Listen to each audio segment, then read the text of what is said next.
On the morning of December 24th, 2002, something happened on a quiet street in Modesto, California that almost nobody talks about. Not the disappearance everyone already knows this case for. Something else, something that happened just a few hundred feet away that very same day. Most retellings leave it out completely. I'm not going to.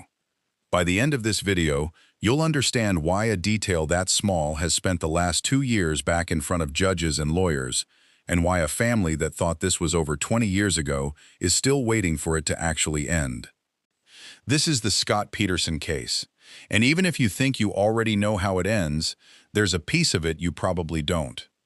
Let's start with what everyone agrees on. Scott and Laci Peterson lived in Modesto, a quiet city in California's Central Valley. They met in college, married in 1997, and by the end of 2002 were expecting their first child, a boy they'd already named Connor.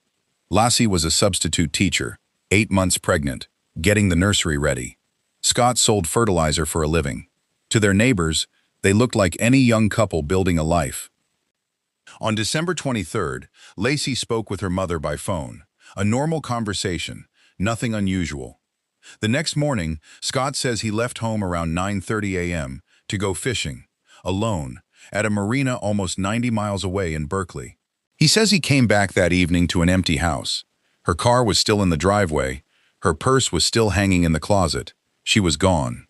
He called her mother, then the police. By nightfall, a quiet Christmas Eve had become a missing persons case that would consume the entire country. What really gets me is how fast this turned into a spectacle.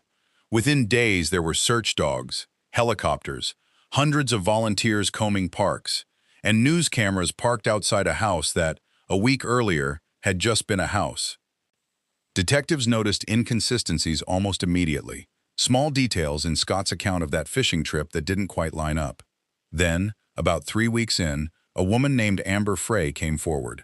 She'd been dating Scott. He'd told her he was single. Honestly, the part that still bothers me is this. Weeks before Laci vanished, Scott had told Frey he'd lost his wife, and that this would be his first Christmas without her. At the time, Laci wasn't missing. She was alive, decorating a nursery. Frey agreed to secretly record her calls with Scott for investigators. Those tapes became some of the most scrutinized evidence in the whole case, not because he confessed to anything on them, but because of what he never said. Weeks of phone calls with another woman, and not once did he mention that his pregnant wife had disappeared. In April 2003, everything changed. The remains of Laci and baby Connor washed ashore in San Francisco Bay, not far from where Scott said he'd gone fishing that morning. A search dog had already picked up Laci's scent at that same marina days earlier. 4 days after the remains were identified, police arrested Scott in La Jolla, near the Mexican border. He'd dyed his hair, grown a beard, and was carrying close to $15,000 in cash, his brother's ID, and several cell phones. Before we get into the trial, and the part of this story most people never hear, if you're someone who wants a case laid out carefully, without jumping ahead of the facts, this channel is built for exactly that. If you prefer true crime that waits for the truth, instead of guessing at it, hit subscribe. Now, let's go back to that detail from the very start of this video.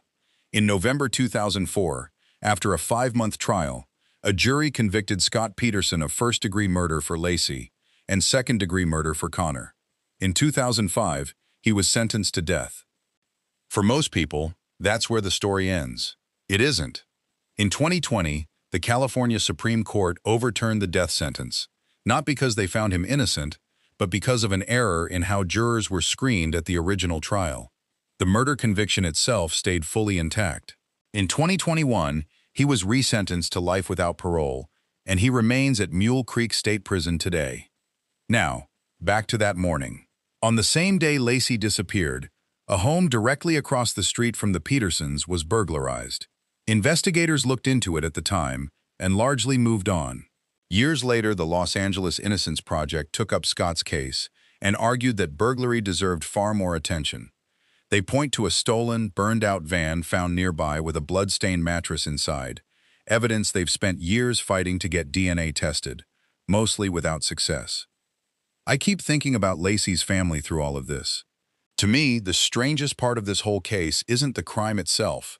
It's that this argument has now sat in front of courts for over 2 years, and every time, judges have said no. In April 2026, a San Mateo County judge rejected all 14 claims in Peterson's latest appeal, calling them either procedurally barred or without merit. His legal team says they're taking it to a higher court. One narrower claim about a juror's conduct is still pending before the California Supreme Court. So no, this case isn't fully closed, not legally, and clearly not for the people still fighting over it. 20-plus years later, here's where things actually stand. A conviction that survived nearly every appeal thrown at it, a legal team that isn't backing down, and a family that's had to relive all of this every time a new filing lands on a judge's desk.